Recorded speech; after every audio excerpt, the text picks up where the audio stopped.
मैं विजेंद्र शास्त्री शेखावाटी नहर आंदोलन प्रवक्ता के पद से और आज सुभाष चंद्र बोस जो हमारे देश के स्वतंत्रता सेनानियों के कर्ता धर्ता थे, 90,000 सैनिकों के साथ जिसने पूरी इंग्लैंड की सरकार को हिला दिया था, देश को आज़ादी सुभाष चंद्र बोस की आज़ाद हिंद फौज से ही मिली थी।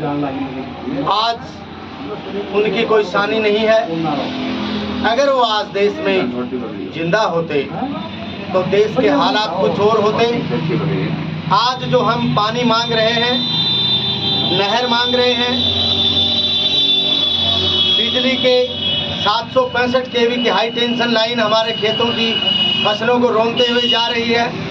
मजाल है क्या कि अगर सुभाष चंद्र बोस जिंदा होते, उनका शासन होता, तो आज देश में किसी की हिमाकत होती कि वो हमारे इस क्षेत्र को बर्बाद करने पे तुले होते। मैं शांति से सरकार को आगाह कर देना चाहता हूं और सुभाष चंद्र बोस की जयंती पे 23 जनवरी को आज मैं उनको ये कह देना चाहता हूं कि अभी हमारा खून पानी नहीं हुआ है।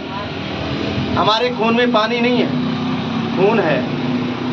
सुभाष चंद्र बोस और भगत सिंह जैसी प्रतिभाओं का खून आज भी हमारी रगों में दौड़ रहा है।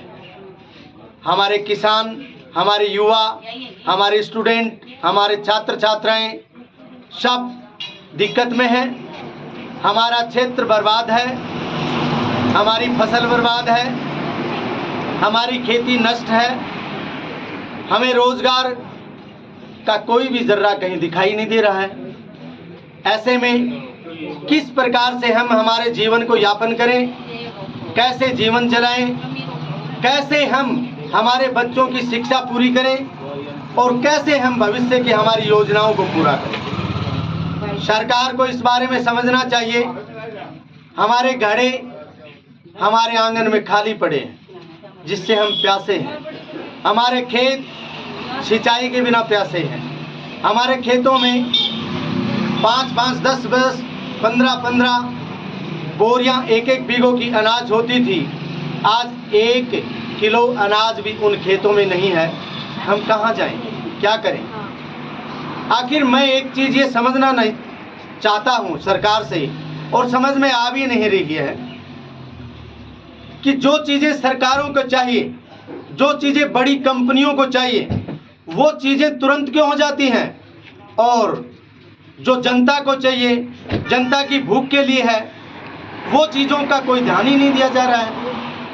हाई टेंशन लाइन नीमराना से बीकानेर जा रही है, उसको तो 1 महीने में पारंगत करना है, क्योंकि वो टाटा की बड़ी कंपनी की लाइन है। उसमें सरकार, मंत्री, मुख्यमंत्री, कलेक्टर, एसपी, थानेदार सबकी जेबें भर दी जाती हैं और हाई टेंशन लाइन में किसी भी प्रकार की अड़चन को उखाड़ फेंक दिया जाता है।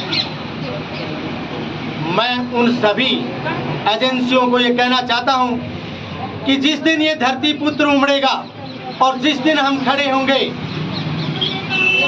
मैं कह रहा हूँ कि उनकी बोलतियाँ बंद हो जाएंगी, उनकी सिट्टी बिट्टी गुल हो जाएगी और न हमारे खेतों से लाइन जाएगी, न हमारी नहर को रोका जाएगा और न हमारे सिंचाई के पानी को रोका जाएगा।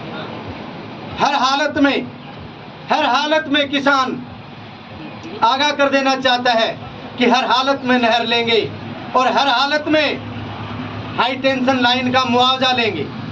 और किसानों को भी मैं आगाह कर देना चाहता हूं कि तुम किस मुगालते में फिरते हो। अगर आप सोचते हैं कि जिस प्रकार से नहर का आंदोलन चल रहा है और चर्चा है, सरकार अगर देगी तो इसी से दे देगी और हम पानी भी ले लेंगे, इनको मिलेगा तो हमें भी मिल जाएगा। मैं ये कह देना चाहता हूँ आप सब लोगों को कि टांगड़े पसार पसार के मरना पड़ेगा। आप सोचते हैं क्या कि ये 20-30 लोग यहाँ बैठे हैं, इनसे नहर आ जाएगी? नहीं आएगी। अगर इनसे आना होता तो आज 400 दिन पूरे हो गए, क्यों नहीं आई आज तक? किसी सरकार ने किसी प्रकार की हमारे बारे में सोचने की फुर्सत ही नहीं है, क्योंकि उनको पता है जब किसानों ने 3 बार मीटिंग की है, 2 बार जिला स्तर पे भी हमने मीटिंग की है, और उस मीटिंग में 500, 1000, 3,000 आदमी आए। अरे मैं तो ये कह देना चाहता हूँ कि 3 लाख क्यों नहीं आ जाते हैं? क्या पीड़ा है इन लोगों को? एक अखबार में जब किसी नर्तंगिनी के नाचने का समाचार मिलता है, करमपाल और मंजू शर्मा के प्रोग्राम का पता चलता है, तब तो ये लोग लाखों की संख्या में इकट्ठा हो जाते हैं और पुलिस को मारामारी करनी पड़ती है। और जब उनके जीवन की बहुत बड़ी मांग है, उनके जीवन के अस्तित्व की मांग है, उनके भविष्य को बचाने की मांग है, उसमें ये लोग 300 की संख्या में पहुंचते हैं। मैं तो समझता हूं कि तुम्हारी भी मौत है और आपके साथ हमें भी मरना पड़ेगा। हर हालत में पानी चाहिए, हर हालत में पानी लेंगे, हर हालत में नहर लेंगे, हर हालत में हाई टेंशन लाइन को उखाड़ फेंकेंगे, हमारा पूरा मुआवजा लेंगे। उसके बाद हमारे खेतों में इन लाइनों वालों को और टाटा की एजेंसी को घुसने देंगे, अन्यथा लाठी भाटा और जंग हो जाएगा। हम किसी आदमी को भी मार देंगे, क्योंकि हमारे खेतों के अंदर से हमारे खेतों की फसलों को बर्बाद, हमारे घरों के ऊपर से लाइन, सुना है हमने कि 200 मीटर दूर इस लाइन का करंट पहुंच जाता है। तो हमारे खेतों में 100 मीटर इधर, 100 मीटर इधर, दोनों साइड में बाढ़ कर दी जाएंगी। उसका मुआवजा कौन देगा? आप सोचते हैं कि 1.5 लाख रुपया दे करके इन किसानों को हम बरगलाकर दूर कर देंगे। ऐसा नहीं हो सकता, ऐसा कभी भी नहीं होगा और नहीं होने देंगे। हर हालत में नहर, हर हालत में हाई टेंशन लाइन का मुआवजा लेके रहेंगे। हर हालत में, हर कीमत पर मैं सरकार को फिर आगाह कर देना चाहता हूं और फिर निवेदन करता हूं, फिर अपील करता हूं कि जल्द से जल्द इस मामले में अगर कोई फैसला नहीं हुआ तो ये शेखावाटी क्षेत्र का जो धरती पुत्र है, किसान है, आम जनता है, सड़कों पे उतरेगी। और वो दिन दूर नहीं है कि हम इस लाल चौक को प्रतिबद्ध करके, लाल चौक को रोक करके, इस सड़क को जाम करके और हम दिल्ली भी पहुंचने वाले हैं। जय हिंद, जय भारत, इनकलाब जिंदाबाद। जय हो।